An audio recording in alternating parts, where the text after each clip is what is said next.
Hello everybody, welcome to your monthly numerology here at Readings at the Round Table. I'm Jennifer. I've got the gangs all here today. Mouse, Mercury, Yasmin. It's awesome. It's an awesome time. Before I forget and before I get into, some of the astrology of everything that's going down in May, I want to remind you that I will be reading from 2 card decks for advice cards for numerology. One is the Goddess Guidance Oracle deck, and the other one is Moonology Oracle cards by Yasmin Boland. Fantastic cards. These are so awesome that I actually read from the book. They're so good. Yeah. So, let's get into May. Are you ready for this? Let me tell you, it's been an interesting April for me personally, but I'm just putting my office back together so that I can record this video after taking it completely apart because my husband was putting up light fixtures and a ceiling fan, which is fantastic, but still can't put up the light fixtures. That's a long story. But everything is not completely put back together because after I took everything apart, I was like, I think I really want to rearrange this. I am not currently my husband's favorite person. But that's okay, right? It's just, there was some things that I just wanted to change up. Venus and Mercury were direct, so I thought, whatever. But yeah, I made a huge mess. Huge mess that I'll be cleaning up forever. But I do like tidying up. I do like putting things in their place. So that's what May looks like for me, to be honest with you. But May for all of us, this is fun. It is. It's a good time. So we really start off May with May the 4th be with you on May the 4th. I am a Star Wars fan. I think we've met, right? Also, Pluto goes retrograde on May the 4th and is retrograde until October 13th. On the 5th, of course, we're all celebrating Cinco de Mayo. Love that. On the 10th, Mercury moves into Taurus. Mercury's really moving around a lot this month. We start out the month with Mercury in Aries. Mercury is moving into Taurus on the 10th, and there's another shift yet coming for Mercury. On the 11th, we have the U.S. Mother's Day. On the 12th, we have the full moon in Scorpio that hits its peak at 12:56 p.m. Eastern Standard Time. On the 20th, we have the sun moving into Gemini. On the 24th, we have Saturn moving into Aries. And really, we're seeing a lot more of the party is in Aries during this period of time. For the past couple of months, the party has definitely been in Pisces, but now we're seeing everything shift over to Aries. Oh, yeah. On the 25th, here's Mercury's next shift. Mercury moves into Gemini on the 25th. On the 26th, we have a new moon in Gemini that hits its peak at 11:02 p.m. Eastern Standard Time. It's also Memorial Day in the U.S. Yeah. So again, just loving this. Loving that the party has moved from Pisces to Aries. Let's keep things going, keep things up, right? So we end the month with 4 planets in fire, 4 planets, including the sun, in air, 2 planets, well, that's including South Node, which is technically not a planet, in Earth, and only North Node in water. So we've got North Node in Pisces, we've got South Node in Virgo, and Uranus in Taurus. So there's your Earth and water. In air, we have Aquarius, Aquarius is hosting Pluto, which is retrograde. And then we have Jupiter, Mercury, and the sun in Gemini. For our fire people, we have Mars in Leo, and we have Saturn, Neptune, and Venus in Aries.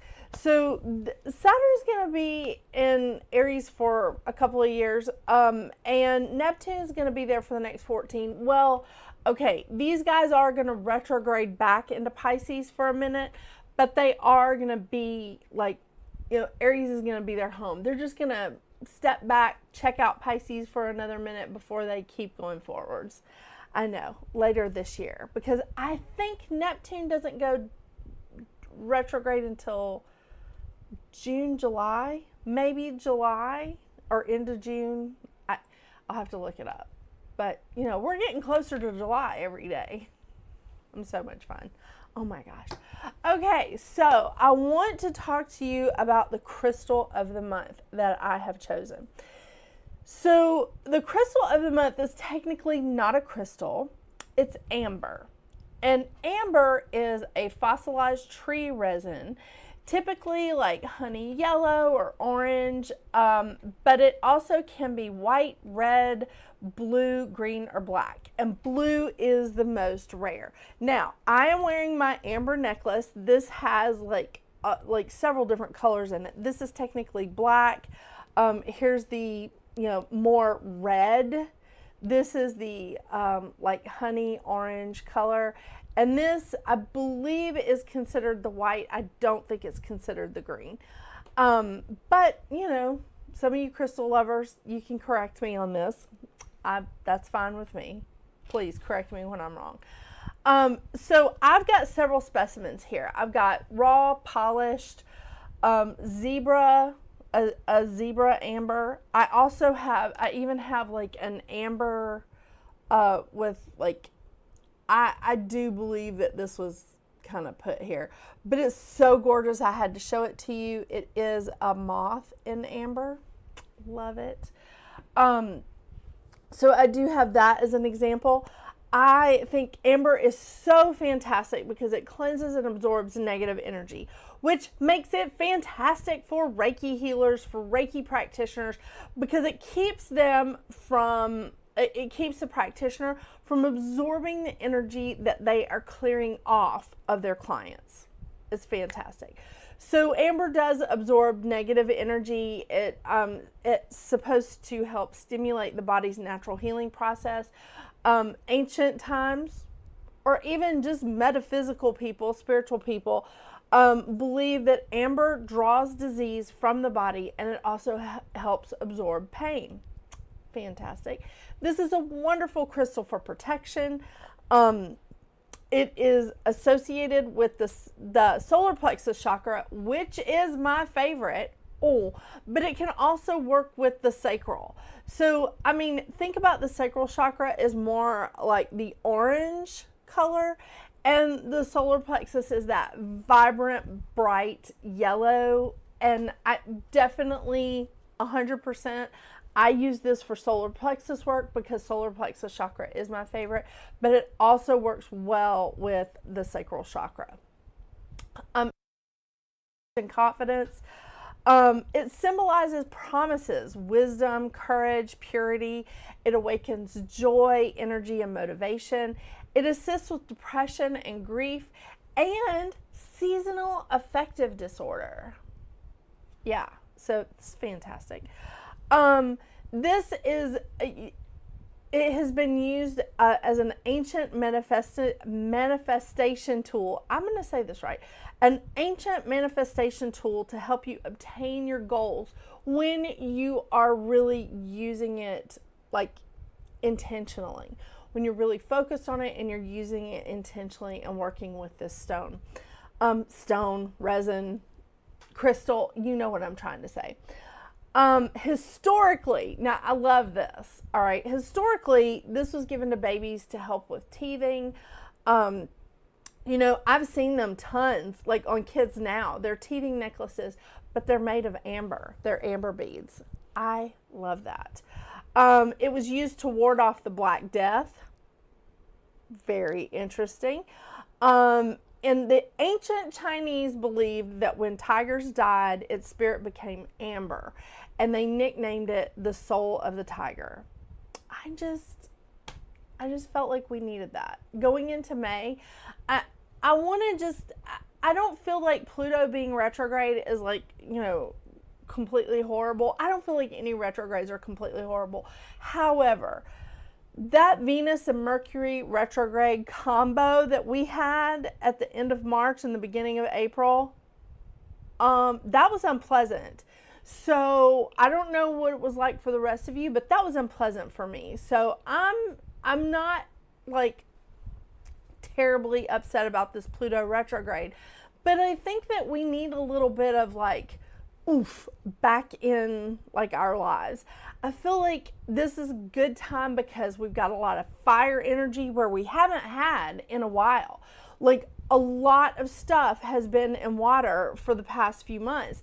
And now we're moving into May where we have all of this energy in fire. And I think this is going to be great to sort of stimulate us, like help us just like jump in and move ahead. You still need to stop and think, okay? You still need to stop and think before you act. But this is a wonderful crystal, like to help us with our courage and our self-confidence. Because again, my favorite chakra, the solar plexus chakra, is personal power, inner strength, and intuition. That's a synopsis. That's not all of it, but that's the synopsis of it. And I think that using this stone to really help us with our solar plexus chakra, what is wrong with me today, is like wonderful. And it's a great crystal for us to take into May with us. Yeah, into this into this month of change. Let's do it. Are you ready? Are you ready for this? Okay, as I'm sitting here telling you all this stuff about this wonderful, like fossilized tree resin, I haven't actually shown it to you yet. So let me get my notes out of the way, and so that I can show you exactly what this lovely, lovely stone looks like. Okay, lots of different ones here, okay? So first, these are the raw ones that I have. Quite lovely. I do like them. They're so lovely. And then when you break, and I did actually break one. When you break the raw ones, you can still see that on the inside, it's polished. See? Like it's really polished on the inside. By the way, these are very, very lightweight. Very lightweight. Because I thought this necklace was fake for like, I don't know, the first few months I had it. And I said something about it being fake until the man that my mom had gotten it from, that she had bought it from, and he was like, that's not fake. And I was like, oh my gosh. Yeah, just gorgeous. Okay, so here's some that's like more polished. And I have to give a shout out to this lovely, lovely lady at Heart, Soul, and Art here in Georgia. It's actually in Marietta. It's a metaphysical store not far from me. And this girl, her name was Jennifer. She helped me to pick these stones out. She was quite helpful. She was awesome. So these are the polished ones. This is so beautiful. This is what she introduced me to. This is a zebra. This is a zebra piece of amber. And they had so many different ones of these in the store. It was so lovely. I was like, I'm going to have to get some of those for my booth. That was awesome. Here's some of my my pieces that I'm actually getting ready to do a little project with. So isn't that a gorgeous piece of amber? So they really do come in like all shapes and sizes and like colors. This is a fantastic example of it. And then again, this, and I have this on my altar. I love this. This is so beautiful, so beautiful. All right, so there's your amber. There is your crystal of the month. So now we can sit back and go, all right, what does May have for your individual numerology?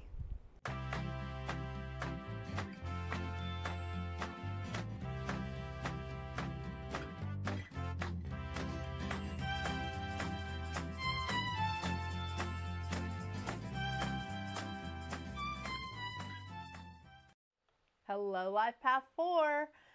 All right, for May, you're going to be in a little bit double dipping here. Not double dipping, doubling down. You're doubling down on some 9 energy because May for you is a 9 month. And as you know, or you may have heard me repeat like 1.5 million times, this is a 9 year. So you are definitely doubling down on that energy this month. So I want to remind you what the mantra is of the 9, which is I embody the flow of this moment with courage to change. Well, I don't think 4s need a whole lot of courage because, you're hardworking. You are. You like to build and strengthen relationships. You're very practical minded. I mean, you're steady as a rock. I am too because I'm a 4 as well. Because I am a 22-4. So when you're in this 9 month, this is a time of transition. This is a time of completion. It's a time of releasing. And it's also a time of rebirth. And again, we're doubling down on that energy in May, which I think is fantastic. I really do. Because this is a wonderful time to really think things through, not be so emotional with it. That's not something you have a problem with, right? This is time to embrace the real energy of your life path, the real energy of the 4, and maybe organize your life. Oh, put things in order. Yeah, because the 9 energy really lends itself to that. It really does, because the 9 wants to make you move towards the next step with courage. Move into that next level. Move into that next field, whatever it is. You are completing a cycle. You're moving through something. And the thing about it is with the 9 energy, it's all about accepting endings so that you can move into a new beginning. Yeah. Lots of choices come up in the year and the month of a 9. So we love that. I mean, really. But the lesson of the 9 is to recognize patterns and let them go when they are no longer serving our well-being. That is so perfect for us, for you, for a life path 4. And I mean, really, it's so perfect because you are good at manifesting. You are a manifesting genius. You really are. You're just good at math. You're good at organizing.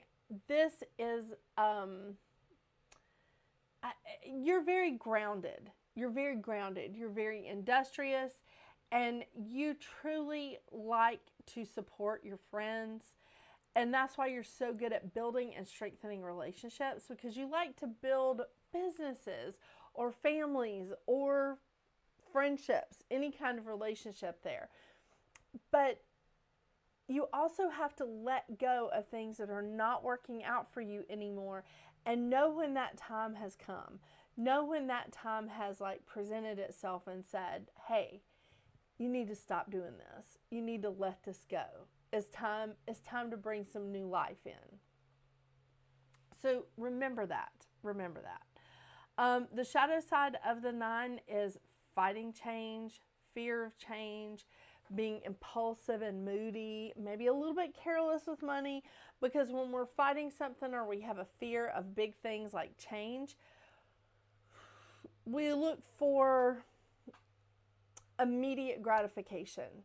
That instant, make me feel good something, and it usually has to do with spending, right? I mean, look at me. I'm a big spender, right? I think this t-shirt came from Walmart. This headband came from the Dollar Tree. I am such a big spender. Okay, the amber is real, but my mom bought it and gave it to me as a present. So, that's different.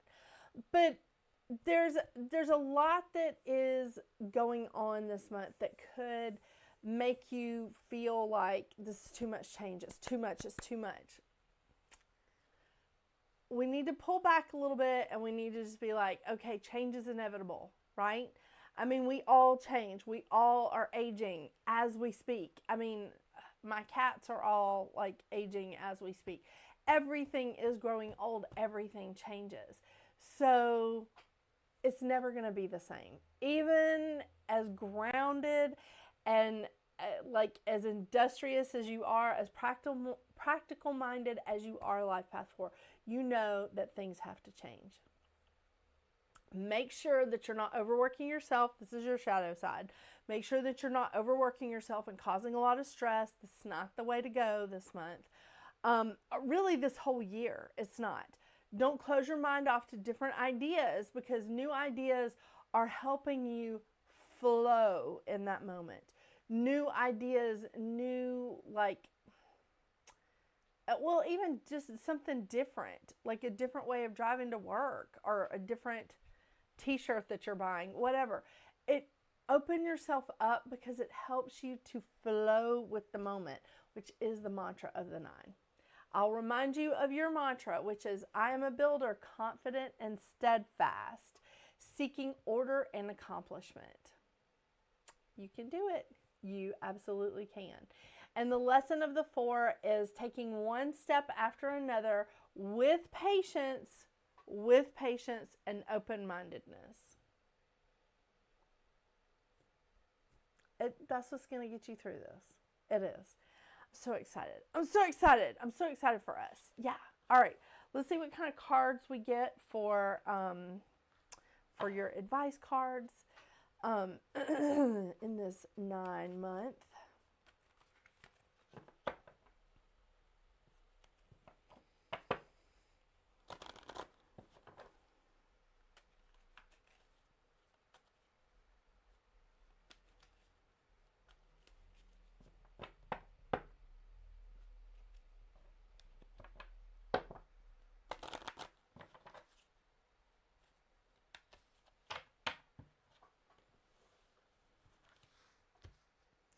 Wow, I'm just really doing good here, huh? Okay. Ooh, okay. I'm going to say this wrong. Eshel Medicine Woman. Oh my gosh. You are a channel for divine healing power. Oh, that is a gorgeous card. Gorgeous. And your counterpart, well, your sister there, the 22, is a master healer, so that does make sense. Yeah.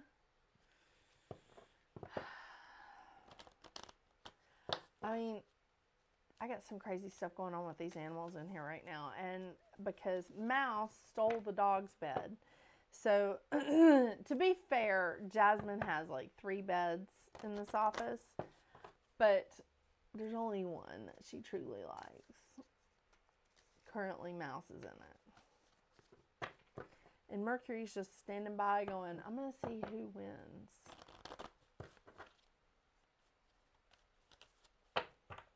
Isn't that funny?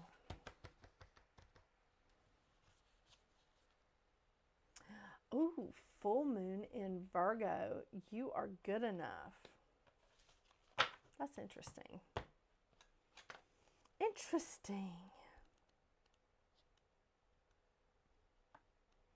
Capricorn, Scorpio, Virgo. All right, I'm having a challenging time getting the glasses on over my headband. Okay, full moon in Virgo, you are good enough. It's time to really be honest with yourself and understand what's led you to ask your question. Have you been humble to the point of being self-effacing? Humility is good, but it can go too far. And drawing this card suggests you may be underrating yourself. You don't have to be flash, just quietly certain that you are good enough. At the other end of the scale, you also need to honestly answer this question. Have you been too picky? The full moon in Virgo card needs some truthful answers.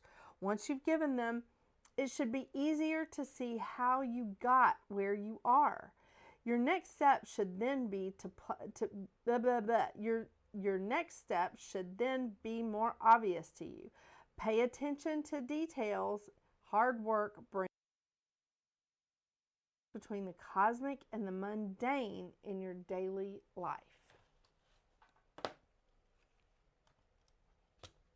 I love it. I love it. But I'm always trying to be very positive about, all the readings that I do. There's nothing wrong with that, is there? No. Thank you so much for joining me today, Life Path 4. I hope you have a wonderful, wonderful May. Make sure you tune into my live show on Tuesday nights at 9 o'clock Eastern Standard Time, p.m., 9 p.m. Eastern Standard Time. And until we see each other again, get out there and make your magic. Bye.